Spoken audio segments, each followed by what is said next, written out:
I will share this story with you in the first person, but it is a work of fiction. I would caution you, though, not to equate fiction with something that is not true. Earlier this summer, my granddaughter introduced me to some new people. Some people whom I have come to like. Her name is Amelia, but everybody calls her Sparkle, because everything about her is sparkly. She loves clothes with glitter. She loves clothes with sequins, big buttons, braids of ribbons, belts, and shoes that light when she walks. And this clothing reflects the child inside. This child was born smiling. Everything is positive. Everything is wonderfully marvelous, Grammy. 2 superlatives are her minimum. This child will try anything, which makes her very easy to feed. She only lives a few blocks away. She just started nursery school. Nursery school is only in the morning, and so then she comes to my house for lunch and a few hours before her parents come home. I've come to treasure these times.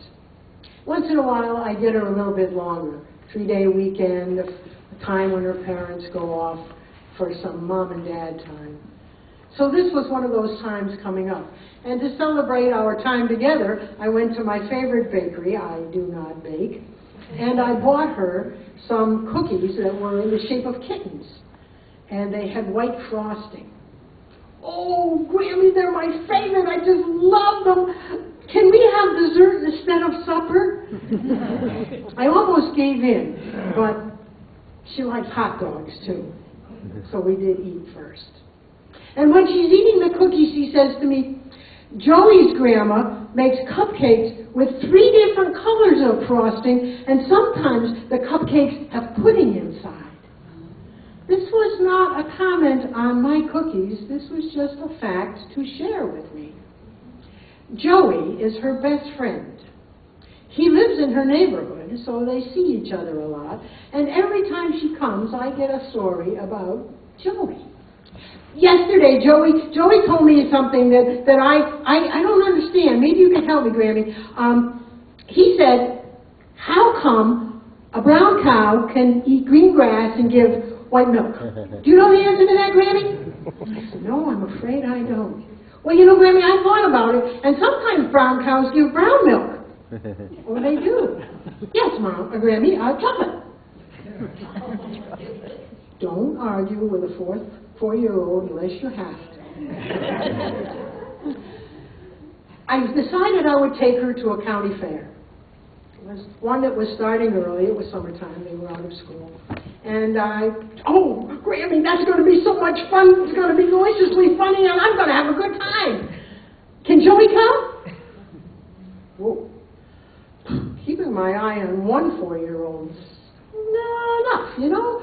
I said, didn't you tell me that Joey's grandma takes care of him the way I take care of you? Why don't we invite Joey and his grandma? Good idea, Grammy. Do you know his number?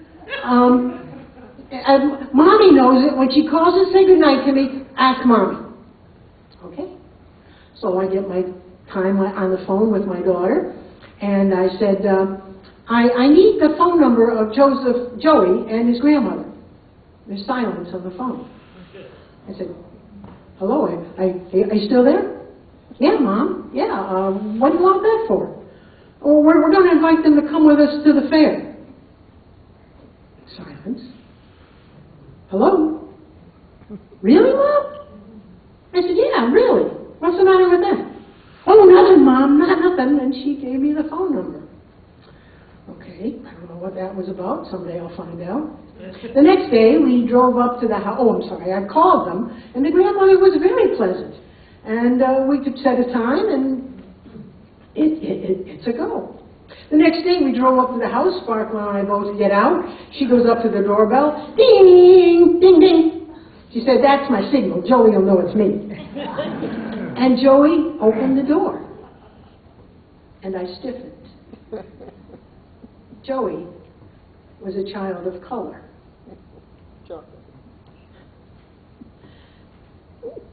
I got to tell you, I was raised in a southern town. I never questioned that there were no people of color in my community.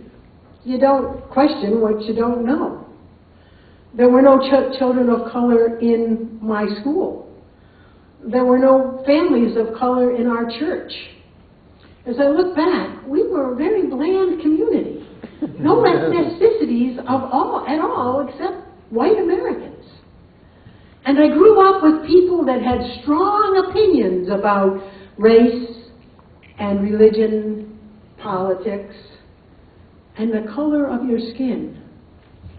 And you're going to find this hard to believe, and I do too now at this point in my life. I never was tested on what I believed. No one ever challenged me to see what my opinion was. I never challenged myself. I had been a stay-home mother. I had taken care of my family. My community of friends was very small. And behind Joseph comes his grandmother. She's only about 8 inches taller than the kids. And she puts out her hand and she says, "I'm Maria, and you are," and I hesitated. I hesitated to put my hand out. And then I tried to cover that up. "Oh, I'm Winnie."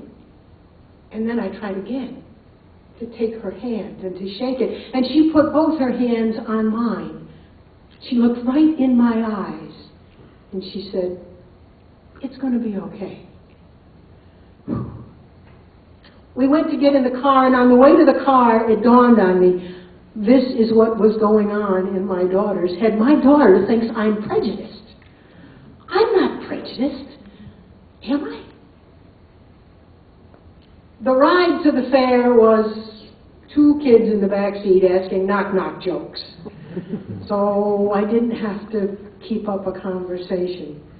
When we got there, we went in the entrance that had the farm displays.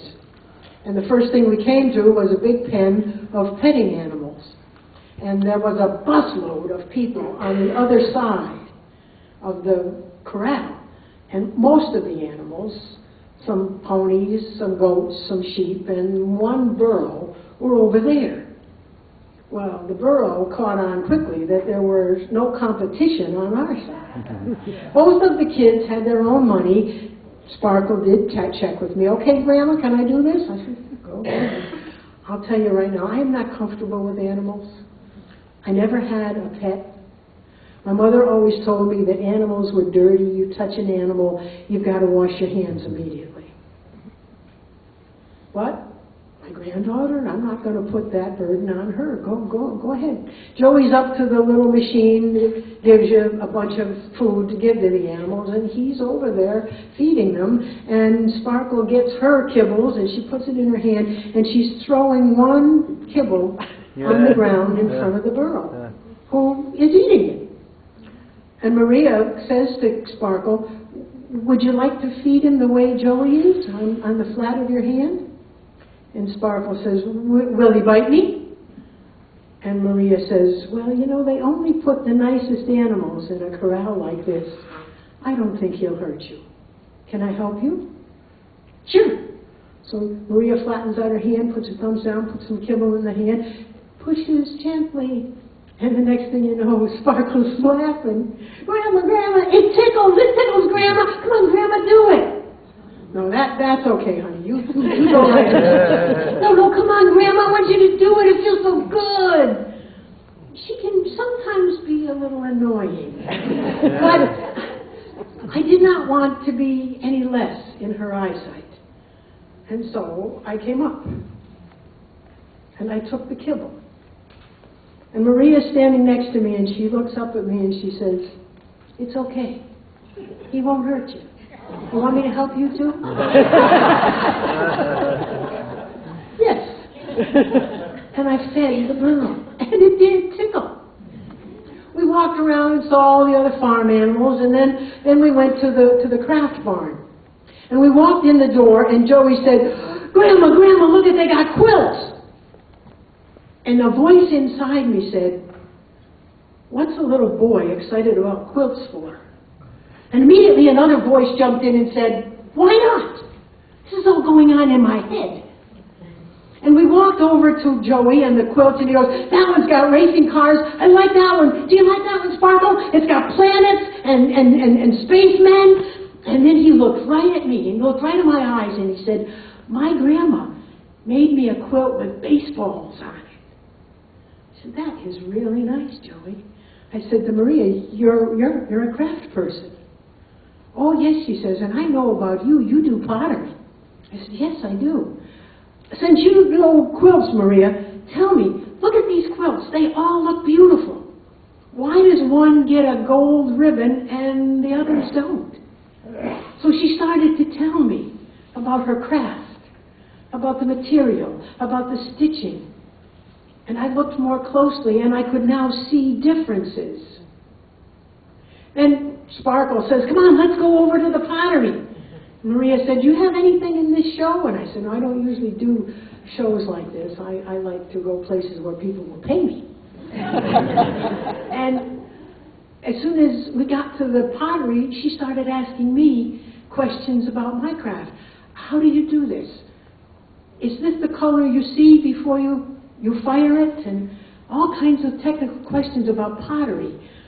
And I was very pleased to be able to share this with her.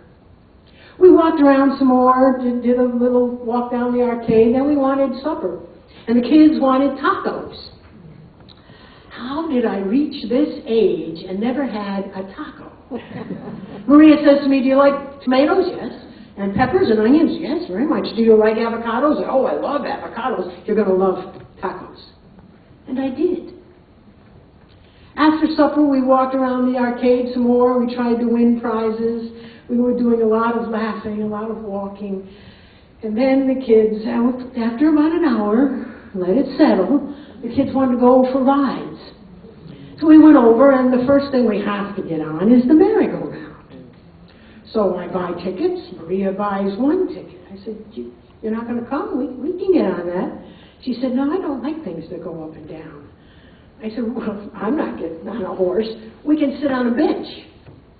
And we did. And we started to talk about our children and about the paths they were on and where they were living. We got off and we went down again, and the kids wanted to go on the roller coaster. And we went up, and I'm trying to be a good grandmother, and there's a mannequin. And the mannequin's holding a sign that says, "You have to be as tall as I am to go on this ride." And the children weren't. and they got pouty and they got sad. And I said, no, don't worry about it. You're going to get bigger. And someday you're going to be able to go on a roller coaster. And next to me I hear, "Phew." And I look at Maria and she says, "I'm never going to get bigger." We went on a little bit further, and there's the Ferris wheel. "Oh, come on, Grammy, can we go on the Ferris wheel?" "I'd love to go on the Ferris wheel." "How about you, Joey?" "Yes, I want to go on the Ferris wheel." And look at Maria. "No, huh? No." Oh, yes, Joey got as insistent with her as Sparkle had been with me. She said, "I will keep my eyes closed." I said, "Come on, we'll be with you. It's okay." Well, she came. And with four of us are sitting on this bench, and we're not moving yet. Well, yes, we were. The kids started rocking. And Maria's hands tightened, and her eyes are closed. She said, "Joseph, don't do that." And he didn't. He stopped. And then the Ferris wheel started to go up. "Woo!" she said. And we got to the top. I said, "Maria, you've really got to see this. This is beautiful. The sun is setting. The lights are shining on the lake." No response from Maria. I reached my hand over. Without even thinking about it, I put my hand on her shoulder. And I said, "It's going to be all right. Trust me." She opened her eyes, and she was thrilled. She said, "This is beautiful." Well, we went around a few more times, a little every once in a while. And then the kids imitated it, so we were all doing it. It got to the bottom, and there were 2 cars ahead of us, and the people were getting off, and Maria sat there and she said, "All right, Joseph, you may rock the car now." The ride home was uneventful. We were all tired, very happy to get home. But Maria on the way said to me, "My community, my block, my street, my neighborhood, every time, a couple times a year, we share desserts. Would you come tomorrow night and join us?" I said, "Well, what do I have to bring?" She said, "Oh, just bring a dozen of your favorite recipe." I don't have a favorite recipe. But I said, "Well, I'll have to ask Sparkle's parents. They'll be home tomorrow. She'll be back with her mom and dad." And Maria says, "Oh, they come all the time." They come all the time. My daughter was so sure that I held prejudices that she never told me about this event. On my ride home, I had to confront myself. This had been a very mental day for me. All these voices in there speaking. Which one was mine? Who was I? How did I feel about these things? Donkeys, tacos, people of color. The next day I went to my favorite baker and I asked him, do you have burro stamps? You can make burro cookies?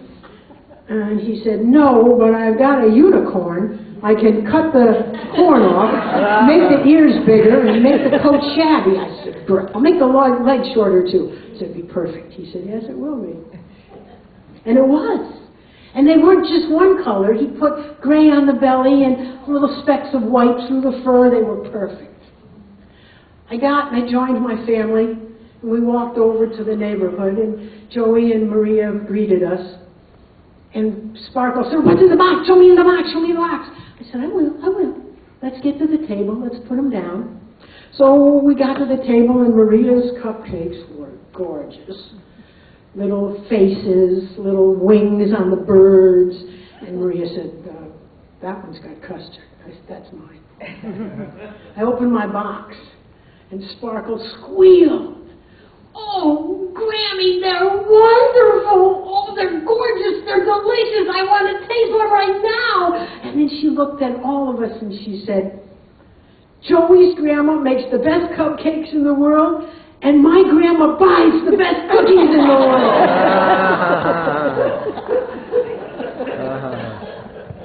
At the beginning of this story, I told you that my granddaughter had introduced me to new people. Obviously Joey and Maria. But also, she made me see myself.